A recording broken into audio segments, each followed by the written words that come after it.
I have always been fascinated by the large glass panels that separated airplanes from passenger terminals at airports. I couldn't imagine how they made such large pieces of glass or how they transported and installed them. Nothing moved outside today, nothing but snowflakes. They descended like little parachutes, swaying from side to side, large, heavy, wet flakes of white cold. They started falling about 2 hours ago. It was shortly before I was due to leave on a 3-day business trip. The last intercom message indicated that the delay would continue for at least another 2 hours. Snowplows were able to clear it, but it was too heavy for planes to take off. Castleberry Airport was not that big, but it was conveniently located for use as a hub for a variety of airlines. I called home several times to tell my wife Marcia that the flight was delayed, but no one answered. I decided that she had gone out to clear the path. She thought that it was better to clear light snow 3 or 4 times than to clear a thick layer once. I was usually the one doing the shoveling, so I was kind of glad she'd be able to enjoy it while I was gone. Marcia and I were happily married for 22 years. We had 2 sons in college, so when I had to travel, she was left alone. From time to time, she would go with us if it was an interesting place, but usually she preferred to stay at home. The best part of the trip was the homecoming sex when I got back. I always thought the breakup was worth it. After a while, watching the snow had a slightly hypnotic effect on me. It seemed like a good idea to stretch my legs, so I wandered into the VIP lounge. I recognized one fellow traveler sitting at a table with 3 other stranded souls. He noticed me as I walked in and waved. "Eddie, sit down and join the Broken Hearts Club." I remembered his name was Duncan, but I never met the others. "I assume you're all Hank Williams fans?" "Sorry, Eddie. You're wrong with this guess. Hello, I'm Archie." The largest guy at the table extended his hand in greeting. The rest of the group quickly followed suit. The truth is that we are all victims of cheating wives. When we realized this, we created a club. All this happened, of course, within the last hour. The explanation was accompanied by a chorus of groans and cynical laughter at the table. The youngest guy in the group, who identified himself as Bryce, called the waitress over and ordered more drinks. At that point, they were about 3 rounds ahead of me, so I was the only one who was completely sober. I was a bad drunk at best. As the newest member, I had to pay for the last order. "Sorry, guys. I'd love to sit and chat about your marital woes, but I can't join your club because I'm happily married." Cedric, the oldest member of the group, thought it was funny. After a sarcastic but friendly laugh, he looked around the table. I think our new member denies it. It turned out that a little good-natured banter was the beginning of joining an informal improv group. But I didn't mind.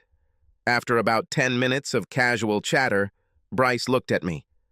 "So, Eddie, tell us, what is your loving wife doing as we speak, and what is your secret to making her happy?" "Well, since it's snowing anyway, I guess she's shoveling the driveway." "Why do you think she does this?" "Well, she doesn't answer either her home phone or her cell phone. She must be outside." "Did she usually expect you to call her now?" "No. I usually wait until I get comfortable." "Sometime tomorrow morning."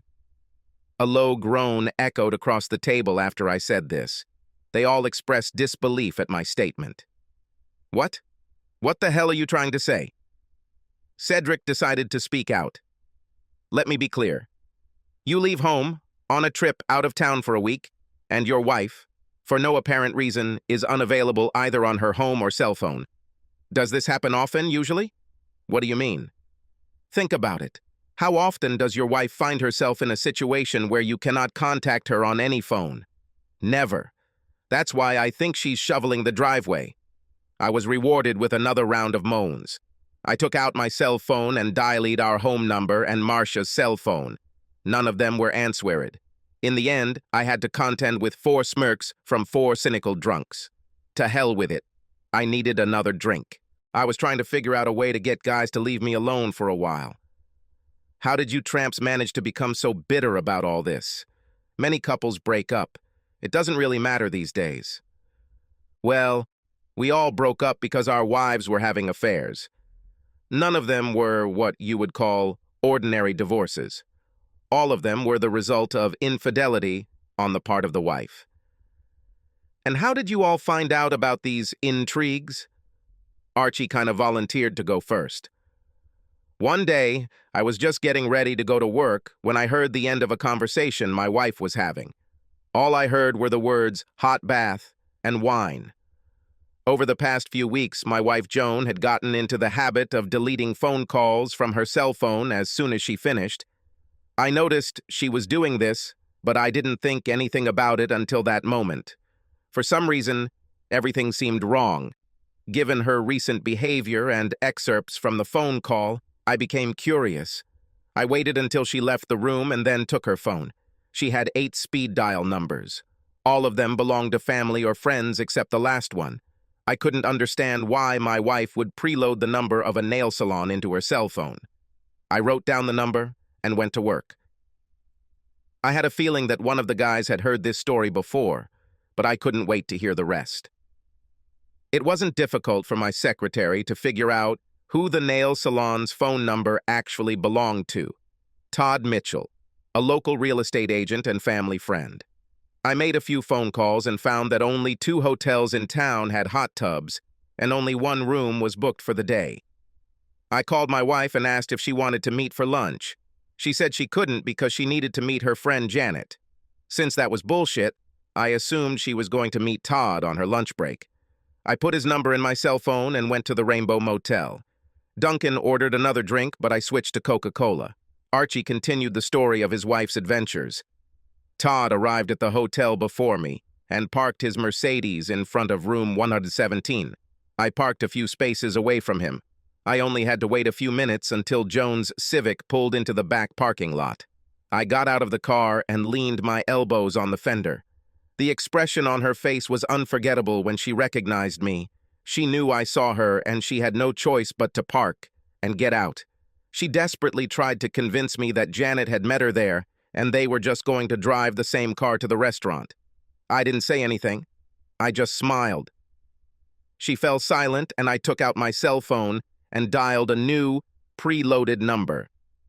When Todd answered, I said, "Joan will be a little late today and they'll tow your car." My wife stood there, mouth agape, as Todd yanked open the motel room door to see what was happening to his Mercedes. By that time, I was already standing at the door. When he ran out, he tripped over my outstretched leg and fell straight down on his face. A quick blow finished the job. I calmly got into my car and drove to the lawyer's office. 6 months later, I was a free man and so was Todd. I take it you had no idea anything was going on until you overheard part of the conversation? That's right, Eddie. Later, I found out that they had been together for almost a year. I trusted my wife and had no reason to doubt her fidelity. There is no one more trusting than a loving husband. Duncan stretched out in his chair, trying unsuccessfully to turn it into a deep chair. Maybe you should call your wife again, Eddie. She may have already finished raking. When neither the home phone nor her cell phone answered, I was rewarded with a string of groans and eye rolls. Bryce leaned over the table. "Eddie, do you have a neighbor you could call just to see if everything is okay?" After looking through the small telephone book that was in my coat pocket, I called the old man who lived across the street. He was retired and enjoyed being the eyes and ears of his neighbors. Cedric ordered another drink. He also switched to Coca-Cola. So what the hell did he say? I didn't notice who asked the question. Marsha left the house about 2 hours ago, just when it started snowing. He hasn't seen her since then. The driveway and sidewalk were not cleared. As expected, a loud, prolonged groan was heard around the table. It was as if they were all saying at the same time, "I told you so." It was Bryce's turn to entertain the group. "Well, at least I saw it coming. I don't know how long it lasted when I started noticing little things. Sadie and I had 3 children in high school, and I was on the road far more often than I should have been. The only good thing was that she kept the affair a secret from the children and never brought a guy into the house. At least I don't think she ever did. I ended up faking a trip out of town to check things out. Everything was quite simple. He picked her. I drove home from the motel and grabbed a cooler full of soda, a crossword puzzle, a baseball bat, and a lawn chair. I was in no hurry to return to the motel. Duncan ordered a large plate of nachos from the bar. Bryce continued his story. The receptionist looked at me strangely when I entered, but said nothing. I sat down right next to the elevator door on the third floor and waited.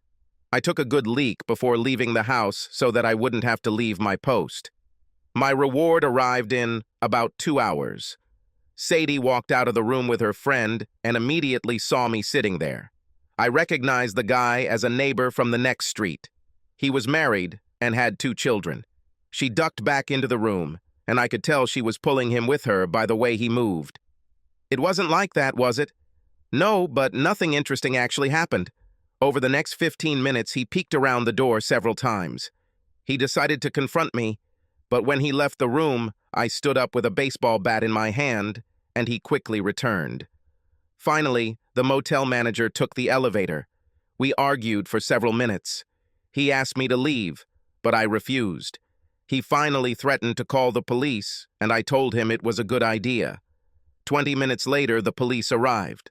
I told them that I feared for her life and that the rapist was holding her against her will. It was a ridiculous story, but it brought the cops into the room to talk to Sadie and her boyfriend. 10 minutes later, the police left the room. Their behavior softened a little. In a quiet voice, the officer told me that my wife was afraid to leave the room because of what she had done. She asked them if they could take her to her sister's house, but she wanted me to leave before she came out. I left and went straight to my lawyer's office. She got children and a house, and I got freedom. Sadie's boyfriend also turned out to be a bachelor, but not of his own free will. Another round of drinks appeared. We have not had any news about the flight delay. Eddie, do you have any close family friends or acquaintances that Marcia could comfort in while you're out of town? Duncan tried to be tactful, but the question still hurt a little. Most of our friends are married. The only guy I can think of is one of Marcia's old college friends who just moved back to town about 6 months ago. She mentioned him a few times at first, but lately she hasn't mentioned his name at all. I didn't like him because he was a little insinuating. How friendly were they in college? It was my turn to moan. He was a member of a student fraternity. We all started eating nachos, and Cedric started telling us about his wife. Julie and I were married for 23 years. There were no children, and I traveled a lot for work. I was just returning from a 3-month assignment in Peru when everything went wrong. The day before I left home, I was bitten by a disgusting spider. The doctor gave me a prescription for an antibiotic, but I couldn't take it until I got back. I had a local pharmacist who knew everyone by name. When I placed my order, he asked me if I wanted to take Julia's recipe home since it was ready. It wasn't a problem, but there were pills. I had had a vasectomy 10 years earlier, and my wife had received a prescription for birth control pills 2 days before I left on a trip. She planned this in advance. I had a hard time keeping track of Cedric because I kept finding my mind wandering. His name was Travis Coates. He was handsome and apparently rich. He drove a good car and had a good job. For some reason, I had his address and phone number in my notebook. I still felt like he was a jerk, but I could see where Marcia might find him attractive. The more I thought about it, the more uneasy I became.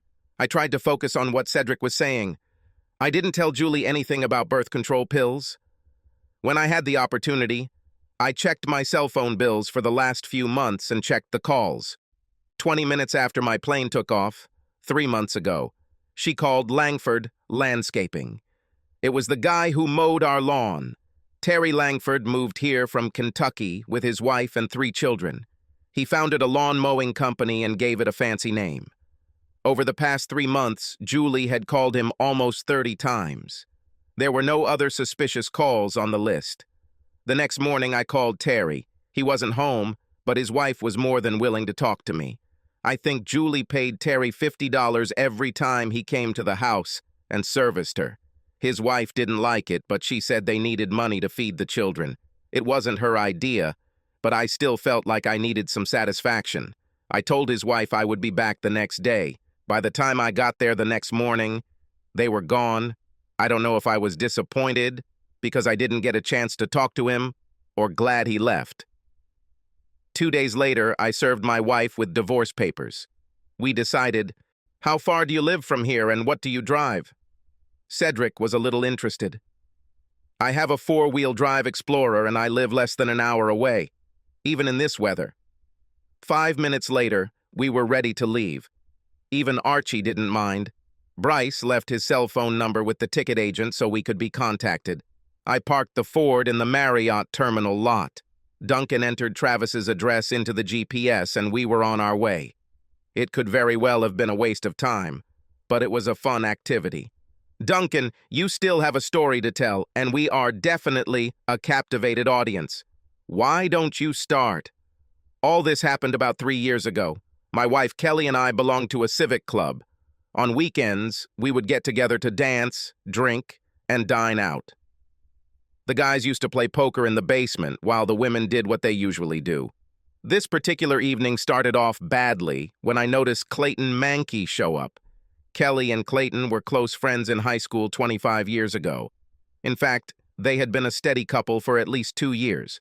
Clayton graduated from college and moved away, but I always had the feeling that Kelly was still thinking about him.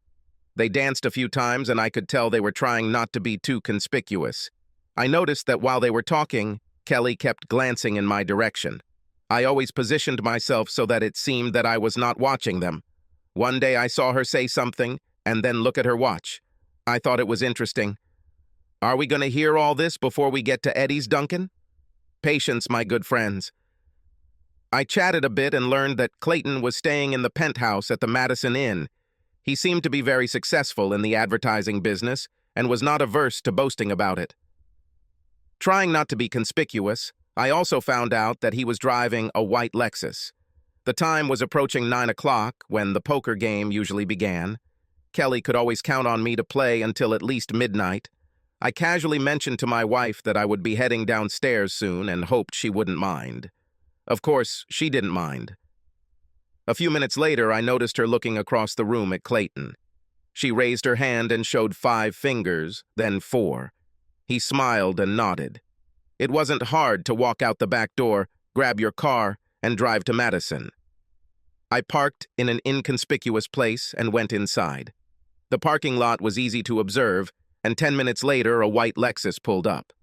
While Clayton walked my wife into the lobby, I took the elevator to the 3rd floor. I waited patiently until he began to walk back down to the lobby. The look on my wife's face when the door opened was priceless. I looked at Clayton and said, "I'll go home early." When you're done with her, give her a ride home. Coming out of the elevator, I could no longer contain my anger. A quick right hand broke Clayton's nose. He landed flat on the floor. 10 minutes later, I was home, and 10 minutes later, the taxi dropped Kelly off. She came in, looked at me, and ran into the bedroom. Later that night, I drove myself to the emergency room where my broken arm was set. I never thought that punching a guy in the face could hurt his hand so badly. 4 months after that, I got divorced. Wow, he finished on time. Great story, Duncan. So how close are we to the meeting point? Bryce seemed to be starting to worry. Turn left in 1.5 kilometers, Eddie. The closer we got, the more interested the group became. It was still snowing, but a little slower. None of the streets have been cleared yet. It was actually beautiful, but I wasn't in the mood to appreciate it. Guys, do you see that blue focus on the left? Yes. This is all? I parked a few meters from the focus and got out. With a quick movement of my hand, I cleared the snow from the driver's door and opened it. She left her purse on the passenger seat of the car. Her cell phone was inside, and there were 3 missed calls on it, all from me. By that time, all the guys had gotten out of the SUV. What are you going to do, Eddie? Do you want to come inside? 5 of us could really scare this guy. That's a good idea, Archie, but I think I'll keep a low profile. Can one of you guys drive the SUV back to the lot? Duncan intervened. No problem. We can just follow the GPS back if we get lost. Around this time, Bryce's cell phone rang. The flight was supposed to be ready in an hour. We had just enough time to get back. Cedric and Archie cleared all the snow from the van, and we were on our way to the airport in no time. I parked the Focus next to the Explorer in the free lot. I'll only be gone for 5 days. By then, Marcia would have realized what had happened. If she had reported the van to the police, they would have had no problem finding it. I'm sure she would have tried her best to come up with some kind of explanation, but it would have been in vain. I'll contact my lawyer tomorrow. In 6 months, I will become a member of the Deceived Hearts Club. The chances of all 5 guys getting back together were pretty slim, but we had an interesting evening. It took me over a year to destroy Travis. I have taken advantage of all the services that friends have provided me over the years. He built his career on brilliant conversations, but he didn't have the skills or knowledge to back it up. I would have loved to continue my revenge, but he disappeared overnight. The house was sold, and I ended up having to give half of the proceeds to Marcia. She received no alimony or pension money. Somehow, all our friends and relatives were able to figure out the reason for the separation. Marcia was not happy.